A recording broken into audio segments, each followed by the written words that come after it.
we live by the cross. Crucified with Christ, count the world as lost. Ricky and Mike bring the word each week with a voice in the streets and the truth we speak. Galatians 2:20, that's our name. Not a brand, it's a banner for the Lamb who reigns. Reformed and Baptist, holding that line. 1689, we confess by design. Stay Baptist, stay bold. Truth and love, let the scriptures unfold. From creation to the end, we break it down. Real convos, Christ wears the crowns. They say, stay Baptist, stay bold. Truth and love, let the scriptures unfold. From creation to the end, we break it down. Real combos, Christ wears the crown. Say theology matters, his word remains unchanged, unshaken, forever the same. G220. And welcome to another episode of G220 Radio. This is Ricky Gantz along with Mike Miller, and we have a guest with us here tonight, Eric Medea.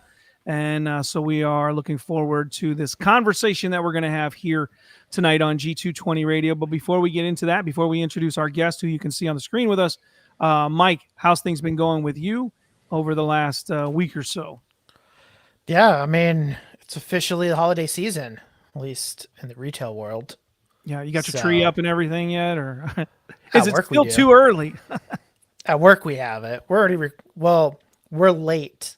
At work, we're late on our Christmas content. Normally, we start in September. Yeah, you got to get that stuff out there. The reason I ask that is because obviously everybody keeps saying it gets further and further back. So you go into the store. We're going to talk about Halloween here tonight, Christians and Halloween. But you go into the store and like you have your Halloween decorations, and then before you know it, like all the Christmas stuff is there too. And like, I don't even think Thanksgiving even gets thought about, it gets lost in the middle. And so, what do you do? I mean, Thanksgiving is one of my favorite times too, because all that food in the retail industry that I work in e-commerce, like my company makes its most amount of money in November, December, and January. Like, that's profitability. So there's just a lot of effort. And that plays out. That's why Black Friday keeps stretching out. It's now a month long. Black Friday itself is not as big of a deal. Amazon's trying to make Cyber Monday still a deal, like a thing. But even then, that's that. But all of this stuff, I mean, we've been talking about Christmas now for a couple months at work, and we're buying stuff and trying to get stuff ready so we can have photo shoots and products and stuff like that. So in defense of like Hobby Lobby, who already has Christmas stuff out, I think Hallmark has the ornaments out in August for you to buy for that year. So like, it's just, I guess I've been in retail long enough that Christmas is always early. Yeah. Well, it's a holiday that I know people are excited to get to, so much so that you see it in the stores. And my wife is talking about putting up the tree because we don't get that long once, I said, how about after Thanksgiving? She's like, no, we don't have that long then to have it. And my oldest son in the house, not my oldest son, but the one living in the home, was like, it's too early. Like, you can't really enjoy it unless you do it later on and then the Christmas time and whatever. But anyways, tonight we're going to be talking about Halloween. We do have Eric Medea on the program with us tonight. Eric, you've been listening. Before we introduce about who you are, anything you want to talk about or add to the little bit of back and forth we just had about Christmas, Halloween, and all these holidays? And I mean, Turkey Day. How do you forget? That's the day for fat guys like me. That's our holiday. Bring on the food. Bring on the mac and cheese. You know? So, and another thing about trees. If you're gonna do a Christmas tree, if you have a fake plastic one, put it up in November. But if you get a real tree and you put that thing up in November, it's just gonna be a firewood by the time this rolls around. So and we do a real tree here. Yeah, I think if you have a fake tree, you can just keep it up all year round, really, and just decorate it according to the seasons. No, I don't know. There you go. But hey, because we're just having a little fun here, and speaking of Thanksgiving, which will come after Halloween, what is one food each of you cannot do without on Thanksgiving? For me, I'd say, there's meat, there's all kinds of stuff, but definitely stuffing for me. Yeah, my wife makes probably the best macaroni and cheese on the planet. So much so that when my son got leave from the army, when my wife asked him, "What do you want me to make?" he, without hesitation, make me some mac and cheese. So we have to have that, or the natives will revolt in my house. Man, I'm all about the pie, whipped cream, apple pie, pumpkin pie, whipped cream. Sold. I mean, I like ham, not as I like turkey less. Stuffing, mac and cheese, green beans. I mean, I eat it all. Not big on the cranberries, but I'm there for the pies. Yeah. The reason I say stuffing for myself is because that's one food that we don't hardly ever eat throughout the year at all. Even though we have some of those boxes, I convinced my wife to make some the other night. And I was just like, yeah, this should be more. We should have this more often. But, it's one of them foods we don't have that often. So as I said, we're going to talk about Christians and Halloween tonight, having a little bit of fun here beforehand because holidays come up and Christians have lots of different reactions to a lot of different things. I mean, there are even probably some Christians, maybe more along the woke line, who would have a problem with Thanksgiving. There's Christians that claim that Christmas is a problem. And Halloween, this is a time of darkness. This is a time of evil, and it's the devil's day, so to speak, that many will say. And so what do we do as Christians? And we've done shows in the past about Halloween. We've done shows about trunk or treats and trick or treating, but I thought it would be fun because as Christians and being very evangelistic, we want to find ways to evangelize. And I think Halloween can be one of those times where we do that.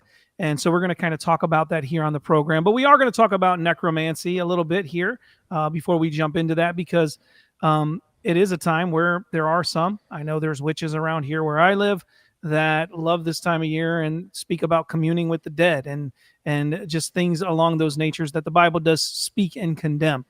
But as I said, we do have Eric Medea on the program. He's a brother that I've known for many, many years. I met him through Sports Fan Outreach International. As you many of you would know, many of our guests come from there because these are brothers that are faithful brothers that go and proclaim the gospel in their sphere, whether it's in open air preaching or in their communities, handing out tracts through their church, seeking to reach people for the gospel of Jesus Christ. And Eric is a brother that I met at Sports Fan Outreach International, I think the Kentucky Derby many, many years back. Correct. And he is an elder at Emmanuel Reformed Baptist Church in Clarksville, West Virginia. No, you're going to get me killed. Clarksburg. Clarksburg. I'm sorry. Oh my goodness. Hurts. My reading comprehensions are bad. I was going to make a joke about West Virginia, and that's easy to do. And here I am. So he's 12 years as a pastor, 8 years in open air ministry. He's a husband of one wife, father of 3 children, and grandfather of 5 grandchildren. And so, Eric, welcome to the program here on G220 Radio, brother.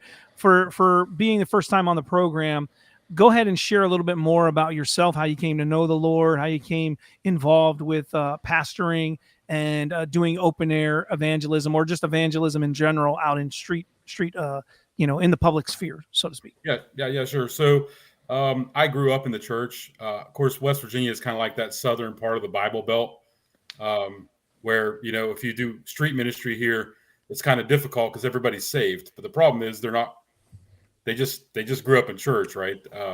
They've never really truly had a born again experience. But nonetheless, I grew up in church, didn't really stay with it. I did the whole repeated prayer, raise your hand, and I thought I was kind of saved, but then I lived like the devil. So that shows you that. But anyway, went off to the Army, came back, got back home to West Virginia, met my girl.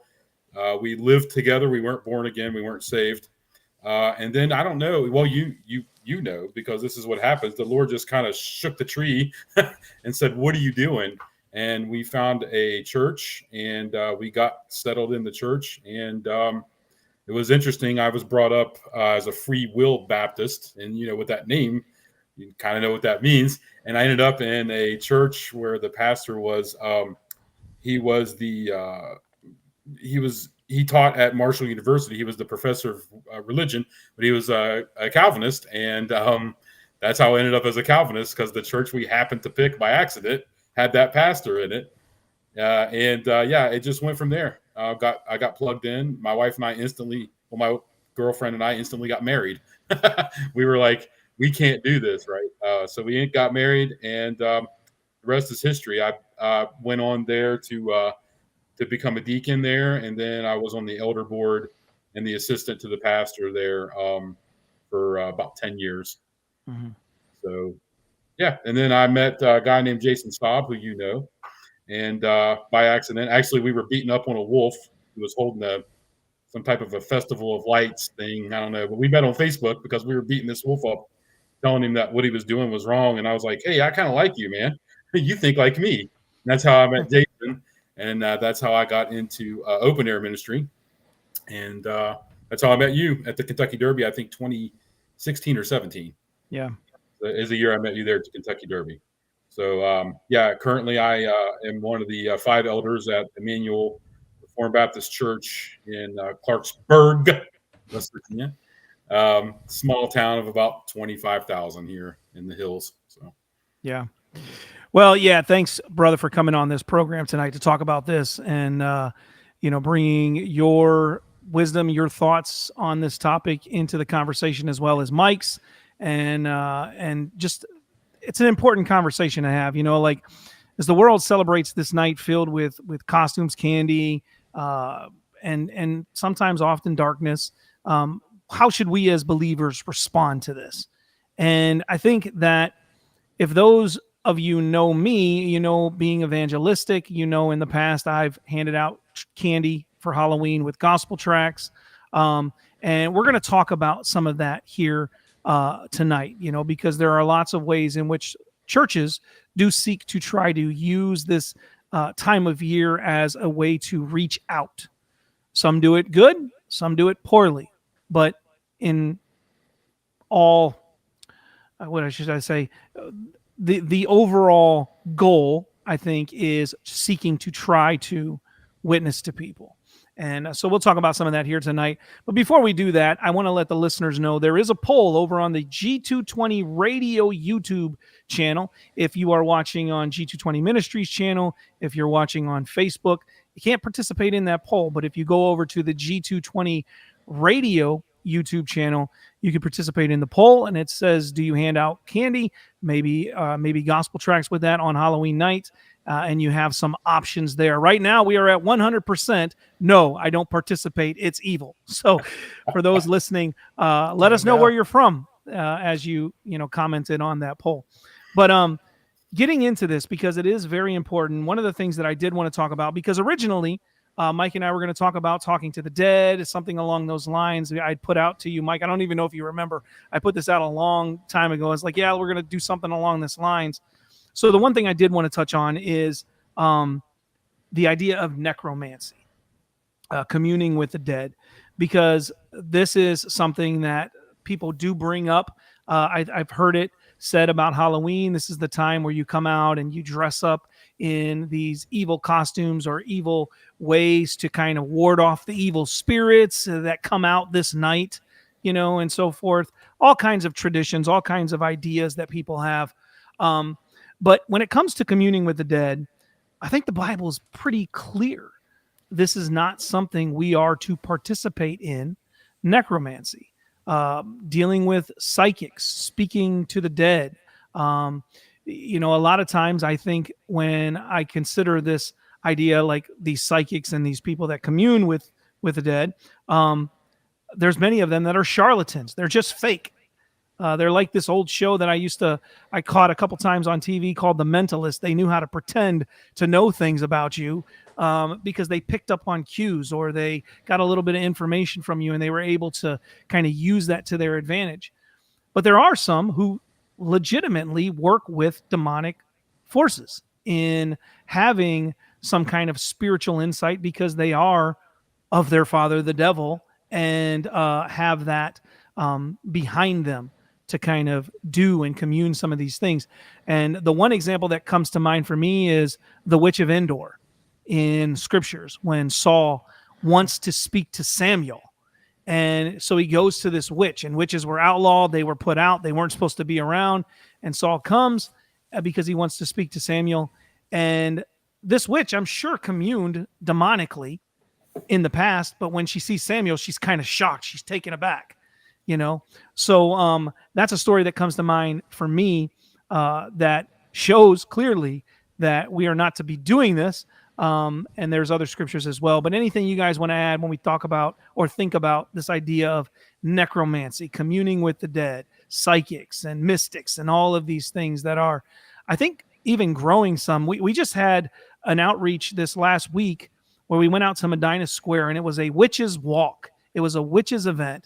It was a ladies' night out on the town, and there were like hundreds and hundreds of women just dressed like witches or dressed like something along that line in witchcraft, just out there trying to have a good time. And we had Christians out there trying to give them the gospel, and they said, "Can't you just let us have one night of fun?"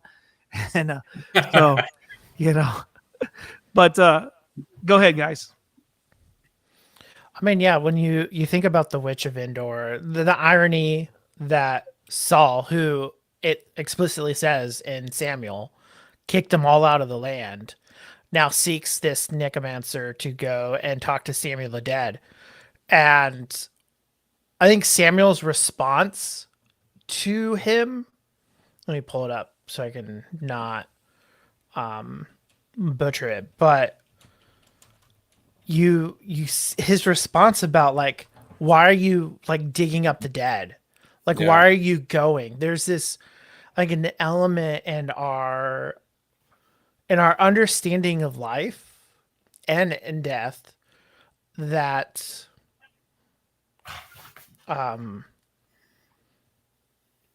plays a part in how in why we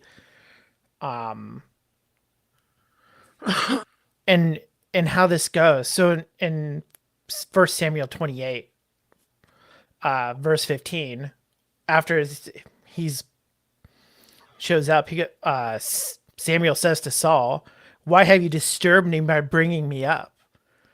Then Saul gives him he's a great distress and worrying.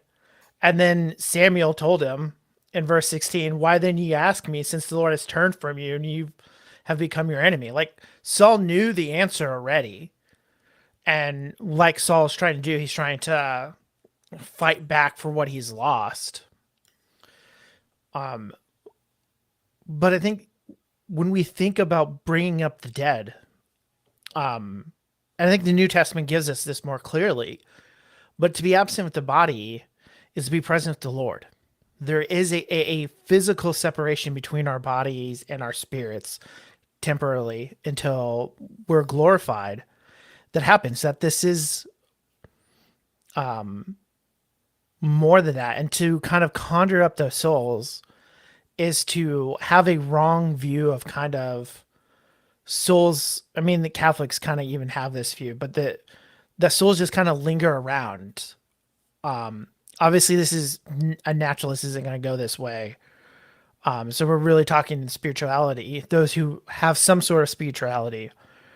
But to think about what our souls are and what our body is, it really starts pushing against how God has made us as creatures and just even our relationship with him, especially us who are in the Lord. Yeah, let me say, I think that, we also have to make some, we should draw some comparisons here. Necromancy, also in the scripture, you hear it as divination, sorcery, spiritualism. I mean, it's just, Deuteronomy 18, literally God says, if you go to a necromancer, it's an abomination to the Lord, right? I mean, it's just there. Galatians 5:20 has this long list of sins, and one of them is sorcery. So it's called a work of the flesh. And I think of Acts 19:19. You remember that, where you had a bunch of the pagans were into this mystical, spiritual, and they had all these books and they burnt them. You remember that scripture? And it was worth about 50,000 pieces of silver. That's how much the Greco-Roman culture was into witchcraft and divination. But the question I think we need to ask is why? Why necromancy? And why is it an abomination to God? You said it right, brother. The scripture is clear too that you're not communing with a person. When you're doing this type of stuff, you're communing with evil. You're communing with a demon. You're communing with an evil spirit. Because if you remember, even when Jesus tells the story of the rich man and Lazarus, he tells the rich man, your brothers cannot go back. And even if they could, they wouldn't believe someone that even came back from the dead. So we know that there's a gulf fix there. But why? Why do people do it? And that's really the question. I think you touched on it, brother. I think a lot of times men want answers to life's questions, right? And they'll go anywhere to get the answer. Should I take a job? Is my woman going to leave me? Whatever it is, right? And then secondly, I think we all kind of want to know what happens after a person dies. What happens after death? Now, the scripture tells us, we know as believers, but the average person, a non-believer, that's the big, scary question, isn't it? So, so if you can call up a spirit, you can maybe ask them. And I think that's what goes on with this type of practice. Yeah. One of the things from my own personal experience is we've stopped at a couple psychics in our area to knock on their door and to share the gospel with them. And they didn't know we were coming. So. Right. Yeah. Hey, a few years ago, we had a psychic. Her shop was right on the main drag downtown, and a vehicle lost its brakes and slammed right into the front of her shop and demolished it. And I was like, you didn't see that one coming? I mean, how did you not see that coming? That's a pretty big event, Yeah. Yeah. But as you guys said, I think the one thing when you think about this is it is demonic. The Bible speaks against it. You brought up Deuteronomy. It speaks about it in Leviticus. It talks about it in Isaiah. Isaiah 8:19 says, explore the prophets, rebuke against consulting the dead instead of the living God, urging listeners to test everything against Scripture. And so there is a evil and darkness when it comes to sorcery, when it comes to witchcraft, when it comes to necromancy, when it comes to these things that the Bible speaks against. I don't believe, and you guys can speak to this if you want to add to this, I don't believe that witchcraft or sorcery or necromancy is any more prevalent on Halloween night than any other night of the year. Meaning, I don't think that there's this is that one time of year where they can commune with the dead in a greater way than any other time of year. Because the devil and demons, they would love for you to think that, so that people maybe worship them more on that night rather than the true living God. But I mean, I don't see it as a day that is more dark than any other day of the year. Now, maybe the ways people do practices could be dark and evil, but anything you guys want to speak to that as well? I know. I was looking up a little bit of this. In Ireland, there's actually a festival here. It's on the 31st, where, according to what they believe, that is actually more the connection between the living and the dead is so close and separated that they can more easily commune with the dead on the 31st.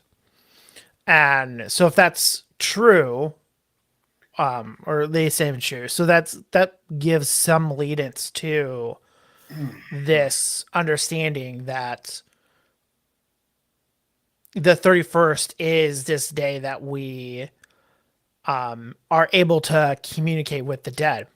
And this kind of falls in line even when you think about Catholic tradition mostly, although some Protestants do celebrate when you have All Saints Day on the 1st and All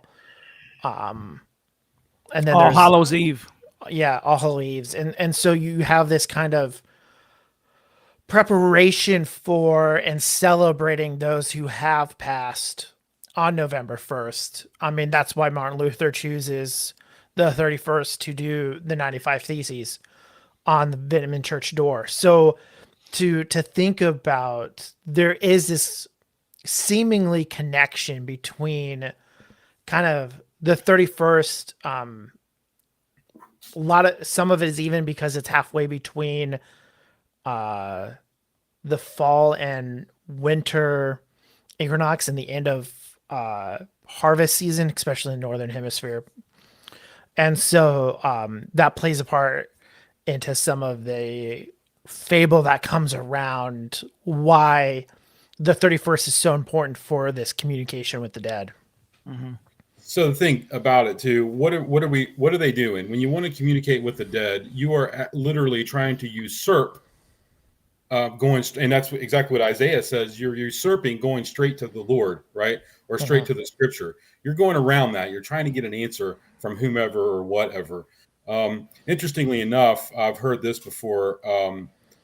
There is an old Celtic festival, Samhain, and that's where we get this idea of there being this thin veil.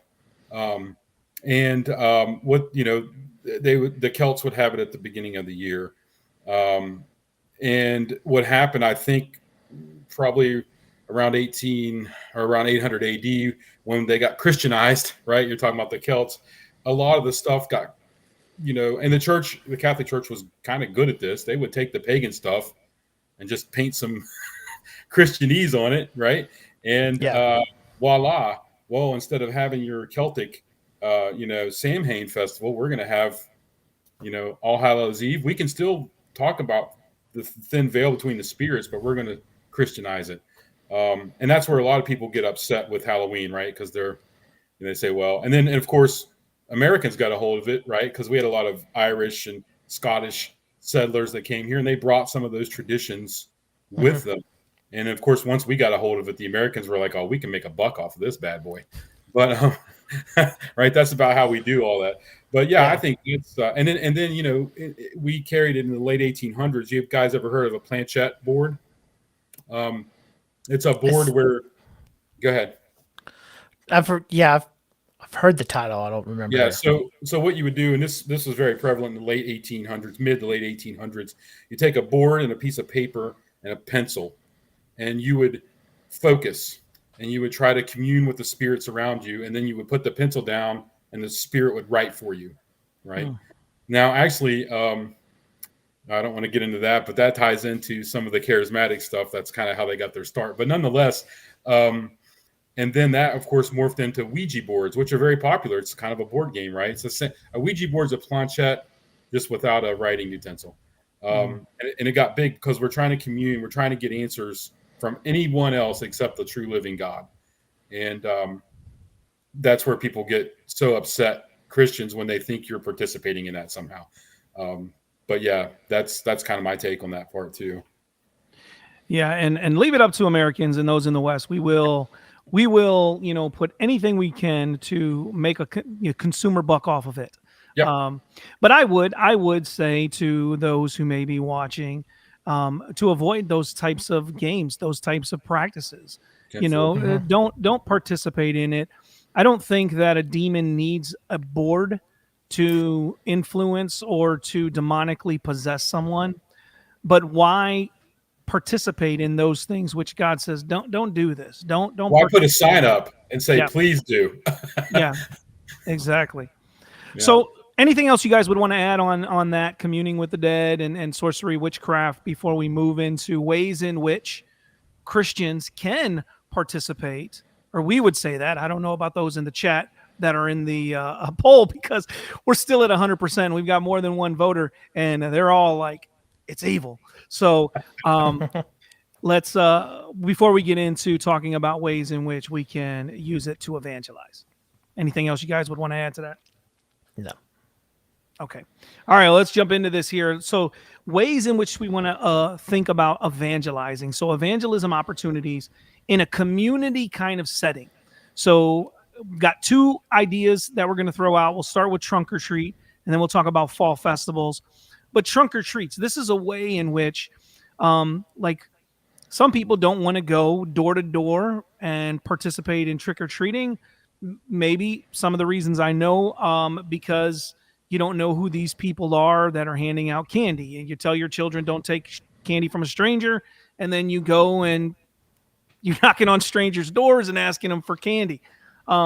Whereas trunk or treats, typically, not always, but typically are done within the confines of a local church, Now, whether that church is a biblical church or not, I mean, it's done within the confines of a local church. And so it's a little more structured and organized in the sense of, who's putting it on. So if something were to happen, you could go back and say, this is where I was when this candy that somebody put in there was not good for my child, or something that happened. You know kind of where to pinpoint those. So some people feel a little more comfortable with those. And many churches have used this as an opportunity to evangelize their community, to participate in this without participating in it, so to speak, as far as like going door to door. What are your guys' thoughts on trunk or treating? What do you think about this as a way in which churches can evangelize their communities? Well, I can tell you, our church sits in the middle. First of all, there's two things. We have a Christian school, classical Christian education, attached to our church. And we sat in the middle of a block and grid style neighborhood, and we do trunk or treat. And we tell our people, which it goes without saying, but basically the eldership just said, look, don't dress as the other team. If you show up to our trunk or treat to have a trunk and you have depictions of death, occult symbols, demons, ghosts, goblins, we will ask you not to dress, not to park your trunk there. But other than that, look, your kid dressed as Spider-Man is not worshiping the devil. Okay, let's just be honest. He thinks he's Spider-Man, right? Yeah. So I'm probably going to dress as Gandalf this year. But the point is, and I'd make a pretty good one. But the point is, at this time of year, we're going to have over 1,000 kids coming to us, right? Mm-hmm. And if they're coming to you, if they're going to do it, why not, right? And what we do is we have gospel tracts. I showed you guys earlier. I made these, right, specifically for our trunk or treat. And we give out gospel tracts and we share the gospel. Obviously, we give out candy, and we've even had live open air ministry going on during this. We would try to filter kids the way you set it up. You filter them towards an end goal where there's someone presenting the gospel live. So that's what we do. We take that as an opportunity to share the gospel. Yeah, I think kind of as we ended the last point to think about it is Halloween now, while there are some who do celebrate the occultic aspect in necromancy, in America, primarily, it has been commercialized. For Christmas, that's bad, but I think for Halloween, it's helpful and useful. I think, and so using trunk or treats to now present a way that you can hand out gospel tracts to give gospel presentation, makes use of what not only the freedom we have in America, but the opportunity, as just said, that they're coming to us, they're coming here, and now we have this opportunity. And I think even thinking about if you're just at home being able to same thing, people are coming to your door to get candy. And this is now an opportunity to share with your neighbors about being a Christian and having this kind of extra opportunity in that way. And so, we take the opportunities God has given to us and make him known, knowing that, out of the darkness came light. Mm. There is this element in which we can spread the good news, because in reality, when we think about, the symbols of Halloween and the death and the ghoul, that in some sense is an actual reality in which we live. We live in a world that is dead and dying, not only naturally, but spiritually. And our culture keeps going down that path of death, and we have the light. And so let's make use of this opportunity to give the light, give what the world needs. Yeah, absolutely. Real quick, Eric, I heard your cat in the background. Was that a black cat? Just curious. That's, Yeah.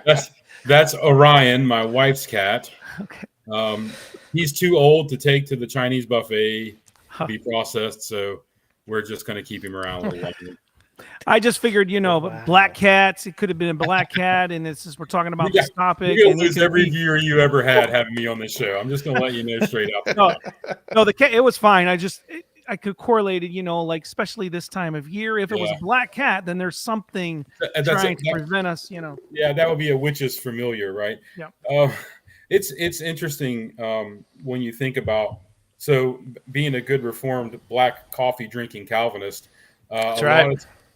A lot of times we can kind of get maybe too separated from things. I think, like, yes, there's all this stuff going on around, right? But from street ministry, Brother Ricky, that we go to where a lot of people don't want to go. We're armed around a man who's vomiting in the street, but we're sharing the gospel with him, and it's no different. But for me, I don't understand this idea of ceding a day to the enemy. All right, because the King of Kings owns every day. October 31st, November 1st, it doesn't matter. Our King owns it all. It's his day. Every day is his day, right? So, and every day is full of sinners, right? But also every day belongs to the Lord. So I don't give this ground to the enemy at all, despite what the world says. I think of Genesis 50:20. What did Joseph say to his brothers? You meant to do this evil to me, but God purposed it for good, right? Mm-hmm. They may mean the evil of all the world on Halloween night. I don't care because the Lord saves on every day because they're all his days. Yeah. So I don't go buy into all this stuff like, oh, don't participate, it's evil. I'm going to take that paganism and I'm just going to do what true Christians have done. I'm going to take the evil, expose it to the light. And when we're finished with it, we'll just mount it up like a buck on the wall. We defeated this too, right? Yeah. So that's how I view it. Maybe we need to start a campaign to rename Halloween to Reformation Day and just start pumping out, Try to stop us. 95 theses and Yeah. shit. I think there are some people who do Reformation days, or they do. Yeah. We'll get into that when we talk about the fall festivals and stuff like that. But some people do things to kind of replace it, so to speak, while still participating in some manner. But a couple things when you think about trunk or treating, I think that as you mentioned earlier, Eric, about your kid dressing up as Spider-Man. I actually seen a meme, and my wife pointed it out to me as well. There was this meme because every time you come around this time of year, people are like, oh, it's evil, trick-or-treating and dressing up. And this person shared this meme and they were saying, like, my child dressing up as Spider-Man 364 days of the year. It's okay. How cute. Nice. Funny. But on Halloween night, it's evil. It's pagan. Your child is dressing up and participating in darkness. And I say that to say we do have a poll over on the G220 Radio YouTube channel. And we are at 67% that says, no, I don't participate. It's evil. And the question is, do you hand out candy and maybe gospel tracts on Halloween night? We do have 33% at yes, I hand out both candy and tracts. We're starting to win them over, Ricky. We're starting to win them. So, or we're going to be called liberals, one of the two. Yeah, I did see us lose people in the viewer, so people are dropping off. But this idea of trunk or treat, right? I do think that there are churches that do it very well, and then there are churches that don't do it as well. I've been a part of a couple that I've attended in the past. I don't usually go to as many because of my work schedule, but my wife will go and take our daughter to a trunk or treat. But some of them that I've gone to in the past, I was at one where the gospel presentation was horrid. I mean, it was so bad. And I was like, these kids have no idea what this guy was talking about. Not a clue, because his presentation was very, very poor. And that had a lot to do, I think, on the reflection of that individual. Maybe they weren't comfortable or familiar with giving the gospel. It was evident he did not know what he was talking about. And then I've had my wife tell me she's gone to some churches that you would think are sound or do preach the gospel, that are known to preach the gospel. And she said, what's sad is like not one person that had a trunk that the kids were going to and handing out candy handed any gospel tracts out. There was nothing with that there. Now, maybe before they left, they would get a bag with the church information, inviting them to come to church, but nothing with the gospel on it. And I think if that is what we are doing, we're missing an opportunity. I would love to see every single trunk that's at a trunk or treat handing out candy with a gospel tract. I mean, I don't care if there's 100 cars there, giving them 100 gospel tracts at each station. That means those kids are getting it. You know what I mean? Those parents are getting it. But then also, if you don't give out tracts, but you give information for your church, make sure there's a gospel tract in it, because they may not come to church, but at least there's a gospel tract that they may read, and God may use that to, bring them to saving faith. Anything you guys want to add with that as well?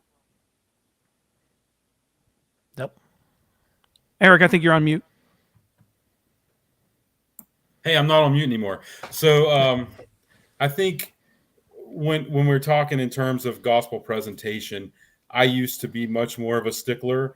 Now I want someone to, I tell some of our parishioners, no one's asking you to be R.C. Sproul. We're asking you to share the gospel, right? You may not be the best at doing it, but God, what's the old saying? God takes a crooked stick and strikes a straight lick, right? But you're right. If you're going to do it, Christian and believer, I would tell you, do it with the gospel intention, right? Mm-hmm. Do it with the intent of sharing the biblical gospel. Because again, you invite people to church. Okay, that's one thing, but man, give them the gospel, no matter what else you do. That's really what we're, I think, all saying here tonight.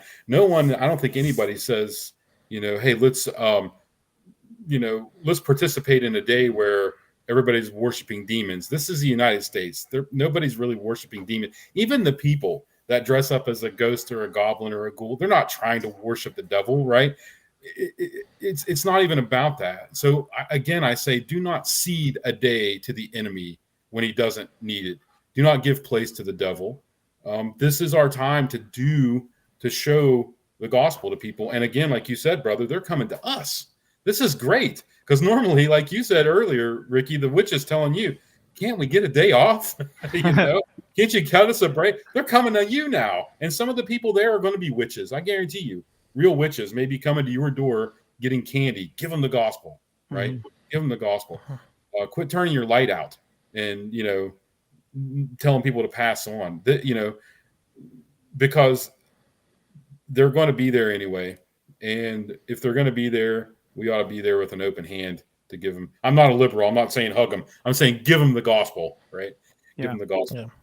Well, one of the things that you brought up earlier, Eric, and I think it's important that we do think about as Christians participating in Halloween, it's not in and of itself inherently evil to participate, wearing a Spider-Man costume or whatnot.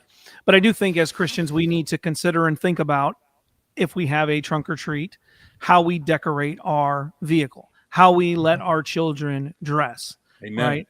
And so those are things we should consider. I've been to some that I was at one church that does it so very well, their trunk or treat. And it's not even out in cars. It's actually inside their building. It's a small little church. They have a very small parking lot. But they do it on the same night as Halloween. So all the kids are running around the neighborhood getting candy, and they stop in the church and they always go inside. They got bouncy houses in there, but every single one of their, not trunk or treat, but table and treat, so to speak, that's set up. They had some really good ones. Like I seen there was one that was like the fruit of the spirit, and they had all these fruit there and it said fruit of the spirit, and just wholesome things. Like even if it was a superhero, table, it was wholesome. It wasn't something dark and sinister or, something promoting zombies and death and ghouls and goblins. Don't dress as the other team. That's what we told our people. Yep. So no Michael Servetus being lit on fire. No, actually, maybe. So, so and I mean, our school and a lot of our elders, we're a bunch of nerds, and we're going to have one of our areas is going to be decorated like if you've seen Lord of the Rings, you have the giant spider, um, Mhm. and then there's the light, and the light makes the spider cringe, right? Everybody's going to be mad at me because I'm not using names, but anyway, the name of the spider. But anyway, the point is Shelob.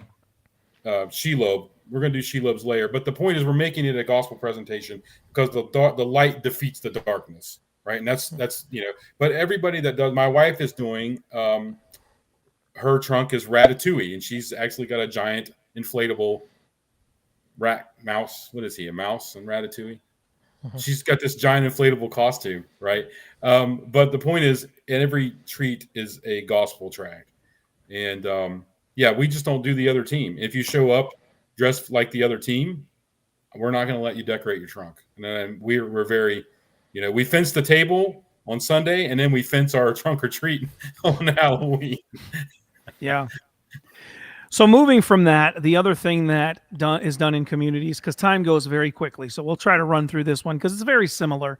They just don't decorate trunks and do trunk or treat, but there's fall festivals. Churches that'll have these fall festivals where they'll have maybe pumpkins on a table. They'll have like a petting zoo, some farm animals that you can come in and pet, and other things, maybe giving hot chocolate and apple cider and other like maybe hot dogs and some things to eat in a way to get people in, and maybe have some games like cornhole or other types of activities at an event where you bring people in, and they may give out some candy, they may give out some other kinds of treats and whatnot, and get people information about their church and the gospel. I think this is another way that churches can utilize this time of year to really reach out to the people in their neighborhoods. Yeah, I think the trunk and treat idea has like kind of that night and going through where like fall festival allows the kind of to do similar things in the day.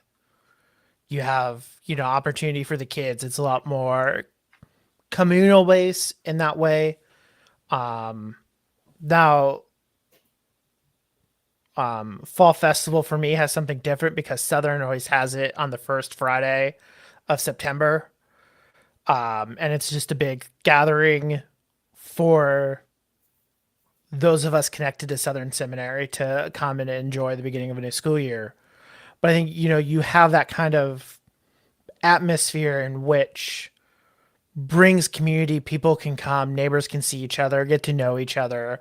I think it continues maybe differently than the trunk and treats, and a different way to show hospitality with the intention to bring the gospel, especially if your church is made up of people local to the area and close by, where they can engage their neighbors and be kind of show the light in a different way.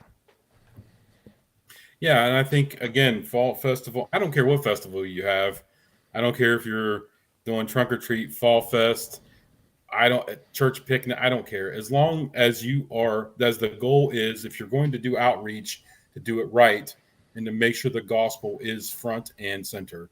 Otherwise, you're giving out candy. Otherwise, you're almost wasting your time. I mean, to be honest, yeah, you may want to grow your church numbers, I guess. I don't know. But the point is, if it's not gospel centered, I don't know why do it.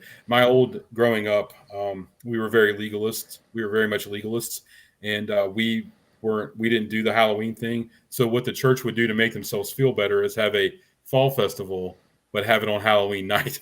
And you had to dress as a biblical character, whatever. Mm-hmm. But if you're not doing it with the gospel in mind, I would ask, why not? Yeah. Why not?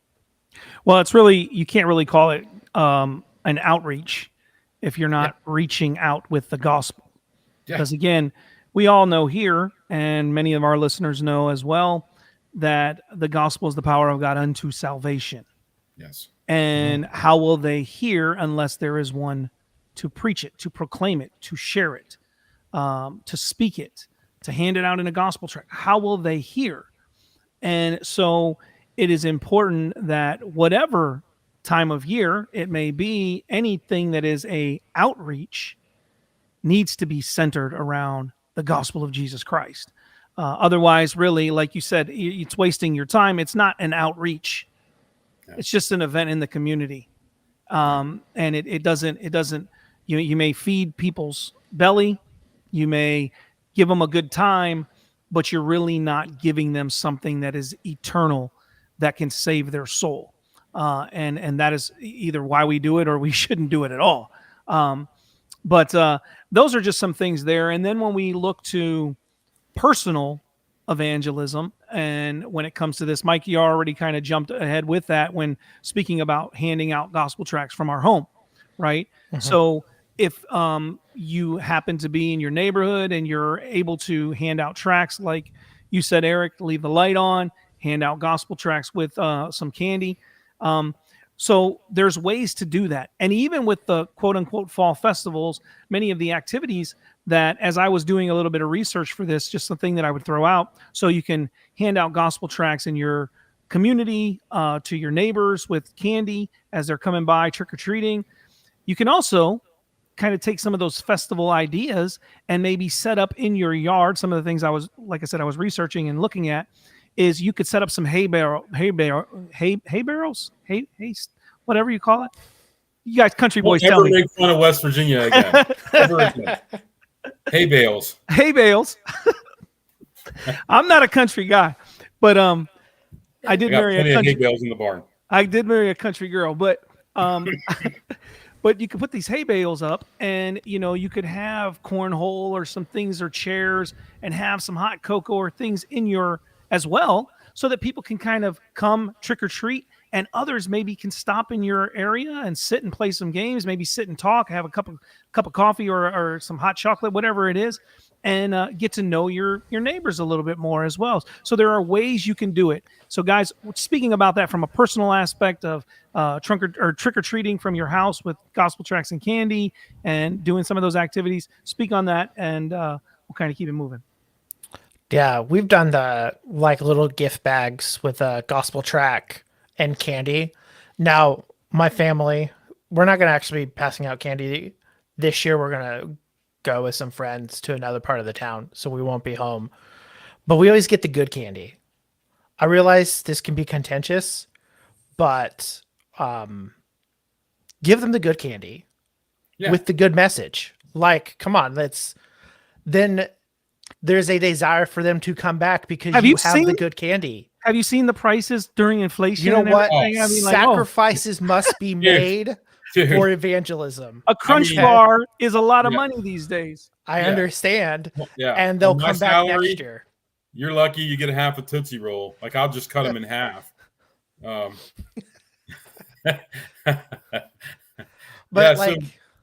you were saying. Sorry. No, it's all right, brother. We had another brother in Christ who would actually put a fire ring out in his driveway. He lived in a neighborhood, and they'd do s'mores and hot chocolate and gospel tracts. And that became that's a stop now in that neighborhood. If you're going to go to this neighborhood, you know which house to go to, because they're going to have every year. They have, s'mores, hot chocolate, but they also have the gospel. And that's why they do it. You can do that. You can transform your yard or your area into a place that is welcoming, and also a place where you can share the gospel with your neighbors as well. You can do it in several different ways. You're right.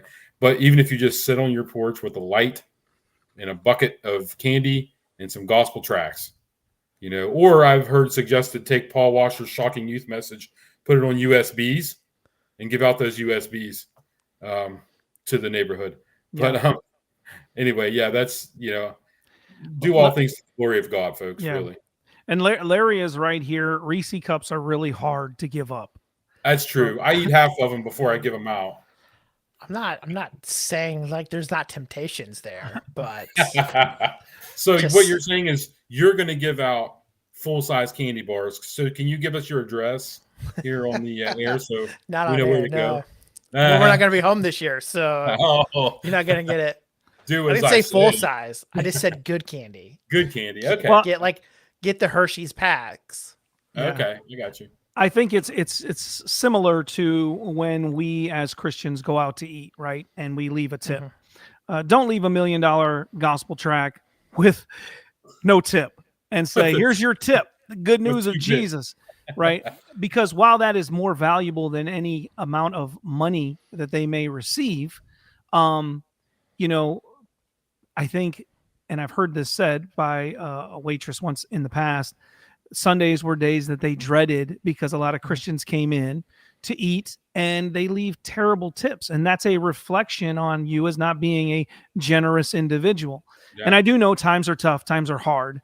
And if you're not able to afford something like that, it's understandable if you're still able to give out candy and get the gospel out. But if you are able, if God has blessed you in that way where you have the funds to, buy those, full-size candy bars or whatever it may be, to be generous with your neighbors. That is something that kids remember. They know which houses, right, Mike? They know which houses give out the good candy in their neighborhood, and they know the ones who give out the little pixie sticks.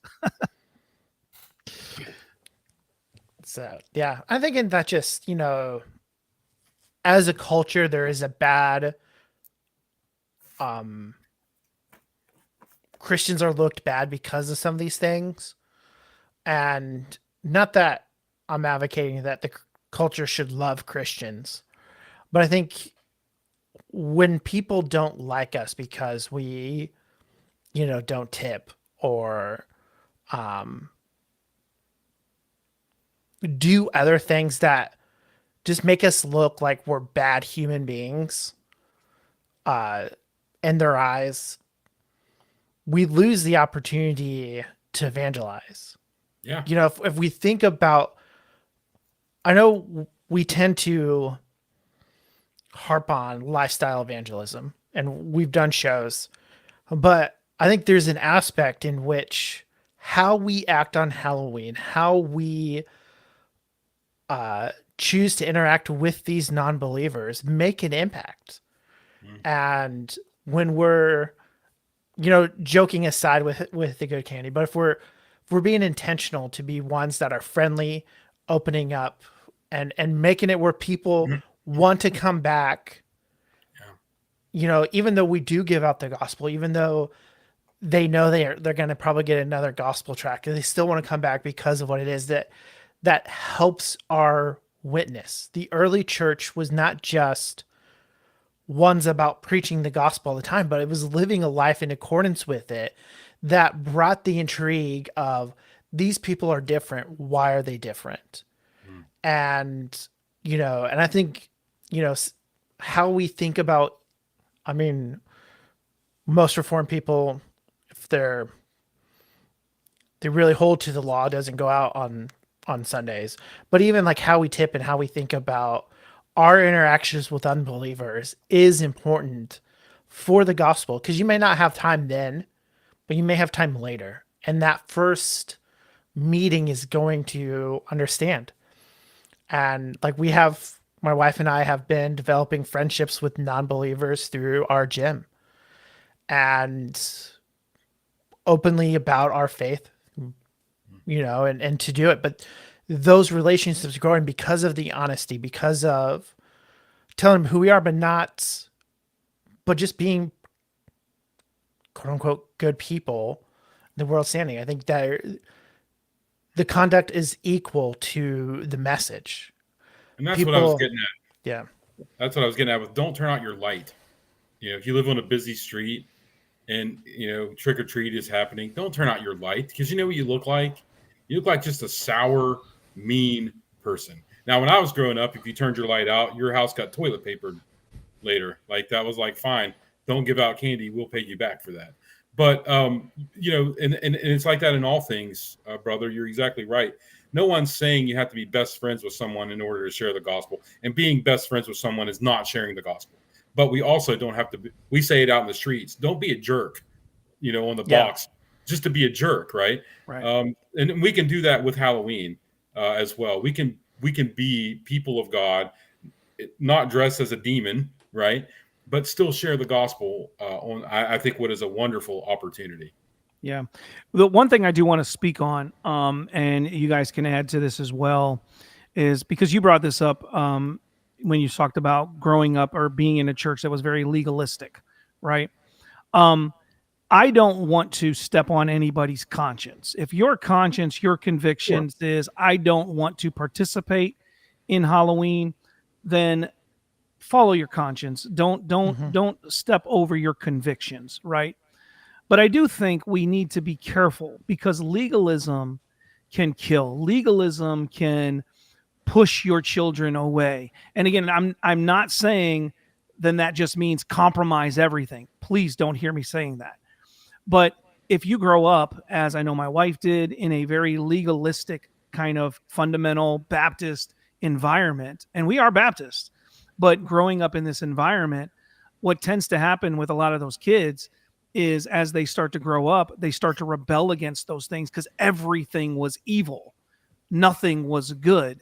And then they start getting into the world and they start experiencing things and saying, oh, this isn't as bad. Now, it may be a bad thing, but they start seeing and saying, this isn't as bad as something over here. So therefore, they start participating and they walk away from the faith or whatnot. And so I want to make sure that I'm trying to be balanced and say, don't violate your convictions, but be careful not to fall into legalism in the aspect where you think every Christian that, participates in Halloween in some way by handing out gospel tracts or having a trunk or treat, they're somehow evil or wicked or have some evil intentions. You want to be, as Christians, we need to try to be as balanced as possible. It's biblical and balanced. So that we don't fall in one ditch or the other. We don't want to compromise and become very liberal and left on everything, or go and become legalistic.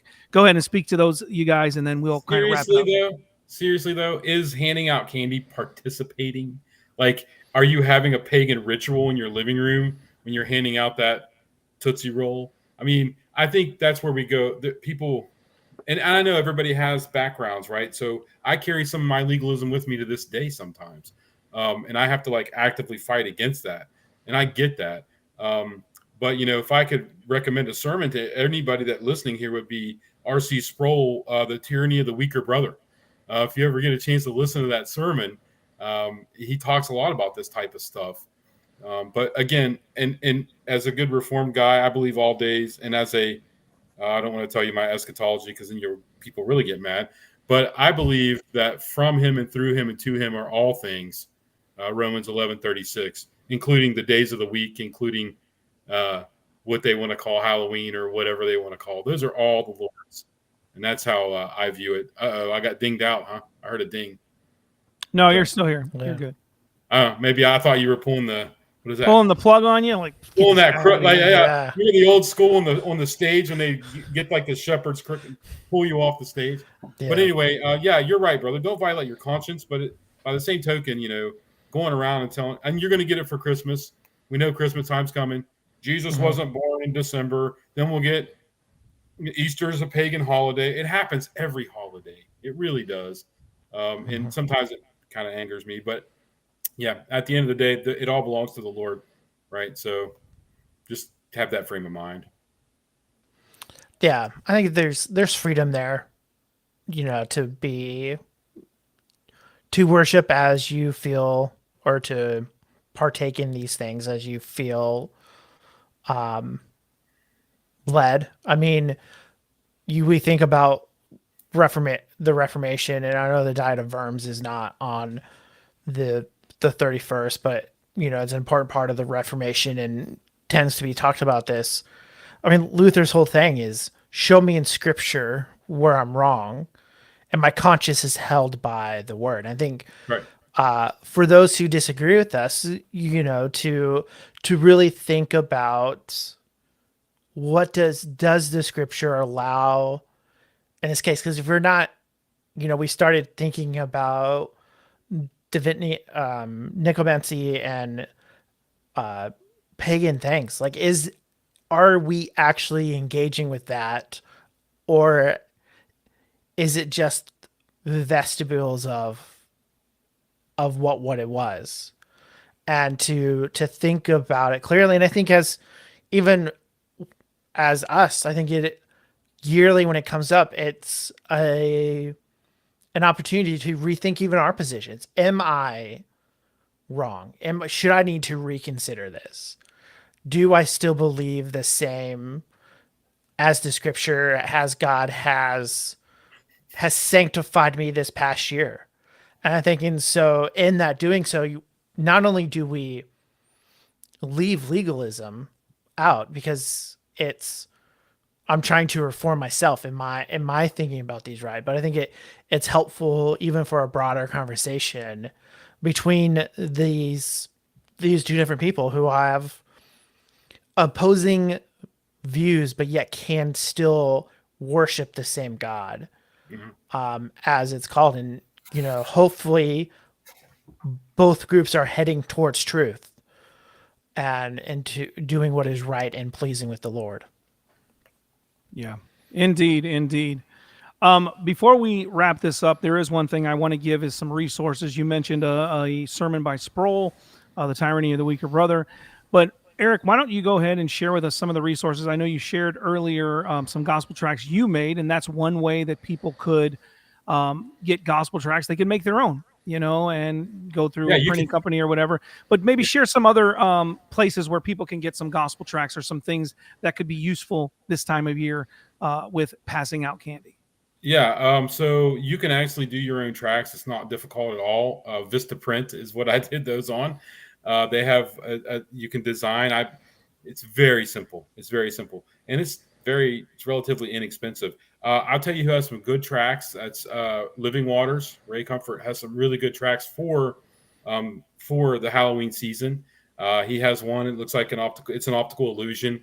We had them last year, and the kids loved them. And they wanted to take that tract and show everybody, hey, look, which one of these is which paper is bigger than the other. So I would recommend if you're just going to get generic, or not generic, but just tracts, Living Waters is a good place. But if you do that, let me also say, I think we leave this out. Share the gospel and share your church information, right? So on my gospel tracts, now you can put a QR code on there. People can scan and see where the tract came from. It also gets them the ability to contact you personally and ask you questions about the gospel. But yeah, but Living Waters will be my go-to for mass tracts to hand out at an event like this. And as far as trunks go, again, we just, we give people free reign, like you were talking about. Some people dress as biblical characters, whatever. But at the end of the day, I would just suggest don't let your people dress as the other team. But yeah, you can. And if anybody wants, I don't know if you have my contact information, brother, but you're more than welcome to post it up. I can walk people through the process of making a simple gospel tract. Very simple. Yeah. If anybody would like to know, they can contact us and we can connect them to you there, Eric. Well, that's been G220 Radio for tonight. I think this has been a good show, a fun show, just kind of chopping it up with brothers here about this topic of Halloween and how we as Christians can be a light in this dark night of the year. Our poll is still at 67%. No, I do not participate. It's evil. And 33%. Yes, I hand out both candy and tracts. And that poll will end once this show ends. But so you still got a few minutes to get over there and participate. But hopefully this has been edifying, encouraging, challenging, convicting for us as Christians, because regardless of whether it's Halloween or not, we are commanded to go and proclaim the gospel, to be a witness for Jesus Christ. As ministers of reconciliation, seeking that the world would be reconciled with Christ, it is important for us to go stand and speak the gospel of Christ into this dying culture that is all around us, regardless of whether it's Halloween night or the other 364 nights of the year. And as we've already mentioned on this program, Christ owns it all. God is over all of the days. There's not one day that is more wicked or evil than any other days. God owns all of the days. He owns every hour of the day. He is Christ. He is King, and he is who we worship. And so go and worship the King. Kiss the Son, lest ye perish, as it says in Psalm 2. That's been G220 Radio for tonight. Again, Eric, thank you for coming on the program. Anytime, brother. God bless. And as always, Stay Baptist. Stay Baptist, stay bold. Truth and love, let the scriptures unfold. From creation to the end, we break it down. Real convos, Christ wears the crown. To say stay Baptist, stay bold. Truth and love, let the scriptures unfold. From the mic to the block, we keep it true. G220, we coming through. With Ricky and Mike, come and see real faith, real hope, real ministry.